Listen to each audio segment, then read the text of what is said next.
it's important to talk about grief and spring and why they go together. If this is your first time here, thanks for being here. My name is Beth with Transitioning Through Change. This month we're talking about spring and grief and the contrast between the two, as well as the invitation that spring invites us to engage in. I wrote a blog about spring and renewal and grief, and if you'd like to read the full blog on the website, that is transitioningthroughchange.com. In the March blog, you share that you hold a personal weight. How has your own grief in spring shaped the way you sit with your clients? Spring does have personal weight for me when it comes to grief, and that is due in part to 3 deaths I experienced in March and 1 in April. The 3 in March were all the same year, and there were no memorial services of any kind for them, due in part by personal choice and I think post-COVID life and whatnot. But that lack of, I don't like the word closure, but that lack of finality changes the grief process. I think experiencing my own deaths and grief process has helped me sit with clients more fully and be more present with them.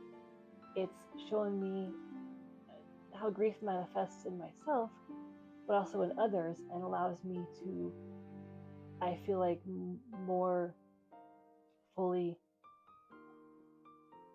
help them understand how it shows up for them and how they can better express it or witness it.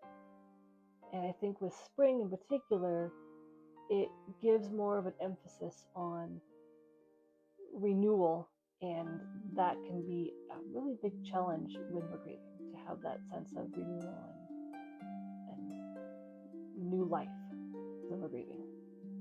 Absolutely. I mean, there's a lot of things that spring brings that we are celebrating and appreciate. What are some things about spring people appreciate that can actually feel pretty painful if you're going through the grief process? Spring can be a very hard season when you're grieving, due in large part because there's so much emphasis on new life and gardening, flowers and birds and spring cleaning and be productive, get your projects done. And oftentimes when we are grieving, we're still in what I'd say the winter season of our grief, where we don't have the energy to do all these things. There's a mismatch between, I think, societal beliefs about spring and the internal grief process and the weight of that.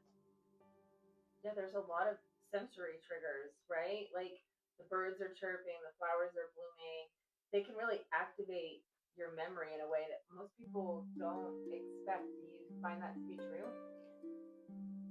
There are a lot of sensory triggers of grief in spring, and I think they can catch us unaware. Oftentimes we feel like we're doing really well, and then we'll hear the first birds of spring, and we'll be taken right back to our mom who has died, who used to feed the birds and love to watch them. Or we'll see a baby squirrel, and that reminds us of our friend who used to love to watch the squirrels. We'll see new flowers coming up. We might think about memorial services that we had in the past, or we might think about the person that we're grieving loved to garden, and they won't be gardening this year. And so I think it really reminds us that grief tends to live in our body, and a lot of sensory experiences can reactivate our grief. You mentioned in your March blog that there is a contrast between visible growth and internal sorrow. How does that contrast impact someone's nervous system? There's definitely a contrast between spring and the signals it sends to our nervous system with activation and noise and socializing and more stimulation, and the internal need of our grief, which is slowness, protection, quiet, reflection. And because we can't always mesh those needs together, it creates a mishmash or a mismatch, and we have a hard time regulating our nervous system. So you might feel irritated, you might feel really wired but no motivation, you might feel restless and not know what to do with yourself. And so it's finding that balance of honoring our grief while moving forward with what spring is inviting us to do. I could definitely see the tension that wanting to get out and enjoy the sunshine and not wanting to leave the comfort of our dark bedroom. If grief had seasons, what do you think spring would represent for people? I think if grief had seasons, which I do think our grief honestly does have seasons, and to me, spring feels like we are turning that corner. We finally are able to hold sadness and hope. We're able to have some laughter and still feel heavy at times. But we're able to know that the grief is not as sharp as it used to be. It's more of a dull ache. And we're able to actually start to enjoy some aspects of our life more and know that we can both love that person still and have grief that we miss them and move forward and step into our new life, our new identity, our new purpose.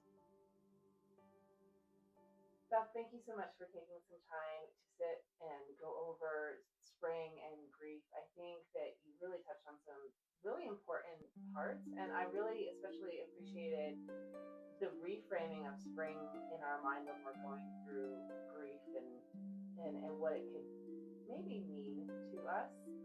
So if someone wanted to work with you, what would that look like? My name is Beth Gustin, and the website is transitioningthroughchange.com.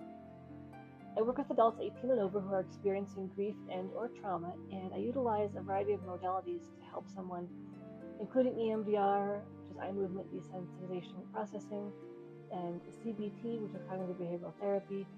And I also think it's important to focus on your strengths and what helps you, and how can we utilize those to help you move forward with your grief. Wonderful. And so the contact information, it's best for them to go to your website at transitioningthroughchange.com. That works best. There is a contact form on that site, and people can fill that out and contact me there, or the phone number is also there, or you can also email me through the website as well. Awesome. And you are available for in-person in Westminster, Colorado, or virtual, correct? Yes, as long as people live in Colorado, I can see them virtually, or they can come to the office in Westminster. Until next time, this is Beth with Transitioning Through Change. Stay grounded and take care.